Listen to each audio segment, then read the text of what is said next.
ஹாய்ங்க.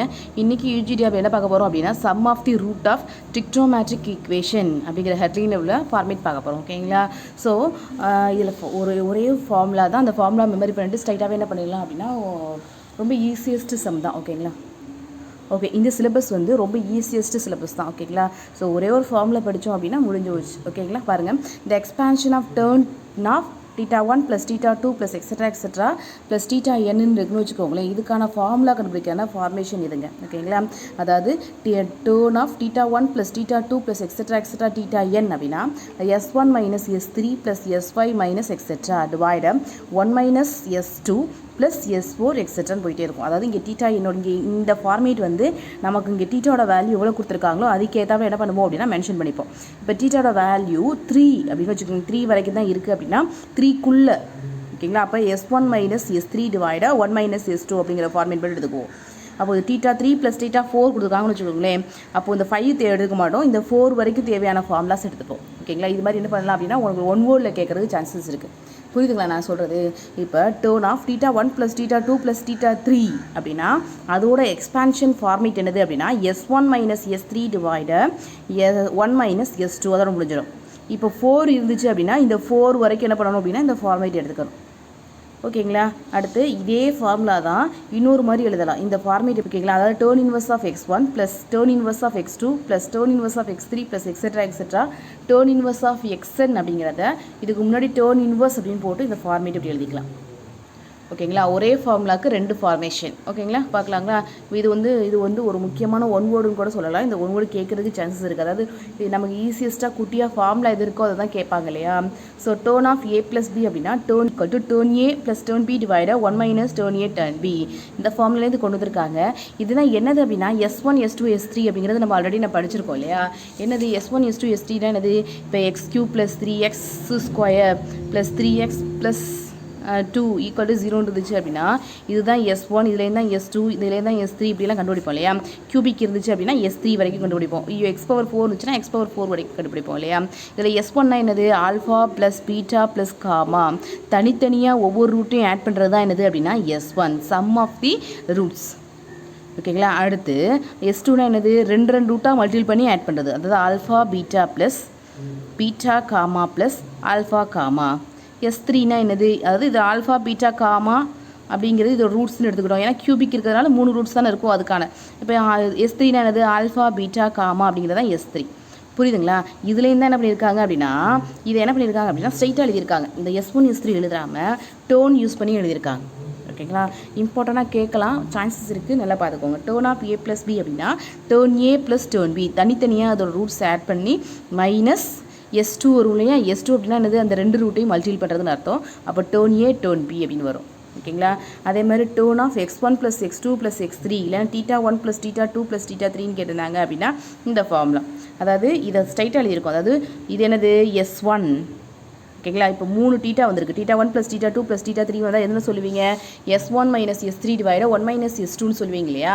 இந்த 3 ஃபார்மேட். s1னா என்ன அர்த்தம்? ஒன்று ஆட் பண்ணுறது அப்படி தானே? அப்போ x1 + x2 + x3 கரெக்டுங்களா? s3னா என்னது? 3ஐயும் பெருக்கிறது. கரெக்டுங்களா? s3னா என்னது? s3னா என்னது? 3ஐயும் பெருக்கிறது. கரெக்டு தானே நான் சொல்கிறது? இதை எப்படியே ஃபார்மேட்டில் ஸ்ட்ரைட்டாகவே போட்டிருக்கோம், அவ்வளோதான். ஓகேங்களா? இங்கே t யூஸ் பண்ணி போட்டிருக்கோம். t1 + t2 + t3 மூணையும் தனித்தனியாக, அதாவது s1ங்கிறதோட மீனிங் மைனஸ் அஸ்து s3 அப்படின்னா மூணையும் மல்டிபிள் பண்ணுறது டிவைட 1 அடுத்து என்ன பண்ணுவோம்? -s2 இருக்கு இல்லையா? s2ன்னு என்ன அர்த்தம்? Alpha beta plus beta gamma plus gamma ஆல்ஃபான்னு அர்த்தம்.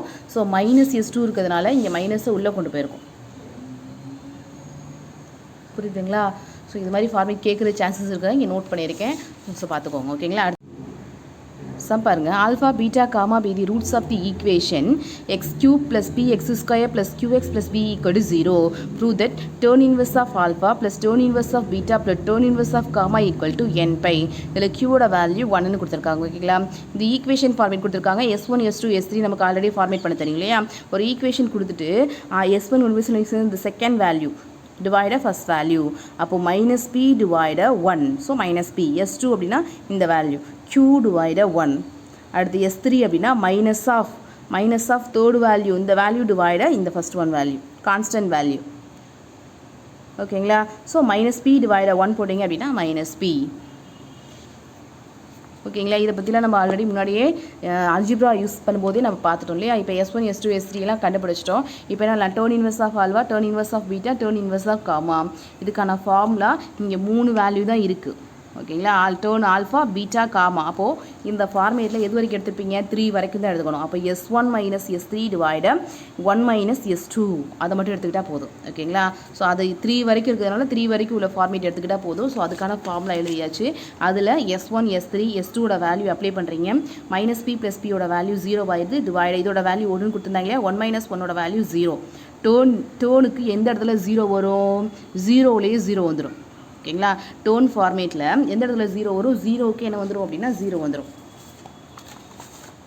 ஓகேங்களா. டோனுக்கு எங்கே 0 வரும், ஃபஸ்ட்டு டோன் 0 டிகிரியில் வந்துடும் அப்படின்னா 0 வந்துடும். ஓகேங்களா. ஸோ அப்போது இதோட வேல்யூ என்னது அப்படின்னா ஸ்ட்ரைட்டாக 0 அப்படின்னு கூட எழுதிக்கலாம். இல்லை அப்படின்னா இதோட ஜென்ரல் ஃபார்மேட் என்னது அப்படின்னா n பை. ஃபஸ்ட்டு 0ல் 0 கிடைக்கும், டேர்னுக்கு 0ல் 0 கிடைக்கும், அடுத்து 2 பையில் கிடைக்கும், அடுத்து 2 பை, அடுத்து 3 பை, 4 பை. இந்த இடத்துல என்ன கிடைக்கும் அப்படின்னா டேர்னுக்கு 0 கிடைக்கும். அப்படிங்கிறதுனால ஜென்ரல் ஃபார்மேட்டை n பைன்னு எழுதிக்கலாம். உங்களுக்கு ஆன்சரில் 0ன்னு இருந்துச்சுன்னா 0 கொடுங்க, n பைன்னு இருந்துச்சுன்னா n பைன்னு கொடுங்க. ஓகேங்களா.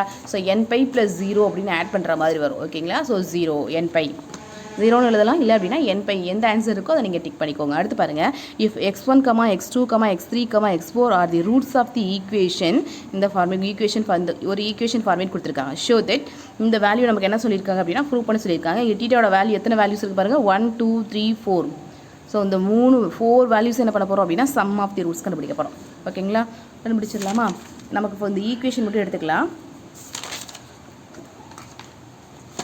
ஸோ ஈக்குவேஷன் மட்டும் எடுத்து எழுதிட்டோம். இதுலேருந்து S1 கண்டுபிடிக்க போகிறோம். S1 அப்படின்னா என்னது, S3யோட கோவிஷியன்ட் இருக்கு இல்லையா, டிவைட் இந்த ஃபஸ்ட் ஒன் வேல்யூ. அப்போது என்ன கிடைக்கும், மைனஸ் ஆஃப். ஓகேங்களா. ஆல்ரெடி உங்களுக்கு தெரியும் இல்லையா, நம்ம ஆல்ரெடி சொல்லிட்டேன். என்ன சொல்லியிருக்கேன், x power 4a x cube plus px square plus cx plus d equal to 0 இருக்குன்னு எப்படி எழுத சொன்னேன். என்ன சொன்னேன், இதில் ஃபஸ்ட் ஒன் S1ஓட வேல்யூ p/a மைனஸ் p/a, S2ஓட வேல்யூ c/a, அடுத்து S3யோட வேல்யூ என்ன சொல்லியிருக்கேன், மைனஸ் d/a.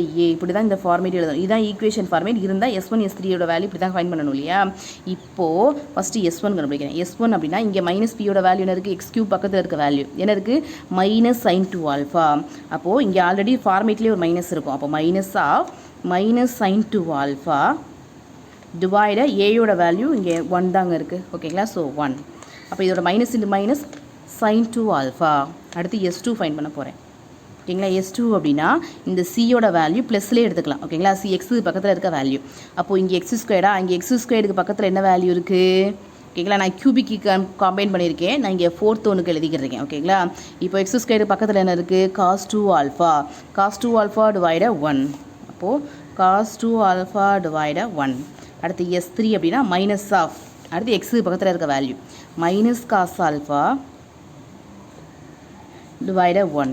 S4 அப்படின்னா last value minus sine alpha by 1. ஓகேங்களா. இங்கே என்ன இருக்குது, minus into minus plus. So sin 2 alpha, இங்கே cos 2 alpha, minus into minus cos alpha, இங்கே மைனஸ் சைன் ஆல்ஃபா. ஓகேங்களா. இப்போது இந்த ஃபார்முலாவில் நமக்கு தெரிஞ்ச ஃபார்முலாவில் இங்கே 4th term வரைக்கும் இருக்கிறதுனால டீட்டாவோட வேல்யூ இந்த ஃபார்மேட்டில் 4 வரைக்கும் எடுத்துக்கணும். ஓகேங்களா. அப்போ S1 S3 1 minus S2 S4 வரைக்கும் வரும். ஓகேங்களா. x5 இதுக்கப்புறம் x6 வரும், எடுத்துக்க முடியாது. அந்த 4 இருந்துச்சு அப்படின்னா அந்த 4 கொடுத்துருக்க வேல்யூ டீட்டாவோட வேல்யூ 4 இருக்கிறதுனால 4க்குள்ளே இருக்க வேல்யூ எடுத்துக்கோம். அப்போ S1 S3 1 minus S2 S4 மட்டும் எடுத்துக்க போகிறோம். ஓகேங்களா. அதில் என்ன பண்ணுங்கள் அப்படின்னா S1 S3 S2 S4ஓட வேல்யூ அப்படியே அப்ளை பண்ணுங்கள். ஓகேங்களா. இந்த கண்டுபிடிச்ச வேல்யூஸும் இங்கே கொண்டு வந்து இங்கே அப்ளை பண்ணியிருக்கோம். இங்கே என்ன பண்ணியிருக்கோம், நமக்கு sin 2 ஆல்ஃபாவோட வேல்யூ தெரியும், 2 sin alpha cos alpha. sin 2 alpha இதோட வேல்யூ கண்டிப்பாக தெரிஞ்சு வச்சுக்கோங்க. sin 2 தீட்டா அப்படின்னா என்னது, 2 sin தீட்டா காஸ் தீட்டா. இந்த ஃபார்முலா வந்து ரொம்ப காமனான ஃபார்முலா. அதே மாதிரி sin ஸ்கொயர் தீட்டா அப்படின்னா 1 மைனஸ் காஸ் 2 தீட்டா டிவைடட் 2. அதே மாதிரி cos square theta equal to 1 plus cos 2 theta divided 2. இது மேக்ஸிமம் அதிகமாக யூஸ் பண்ணுற ஃபார்முலா.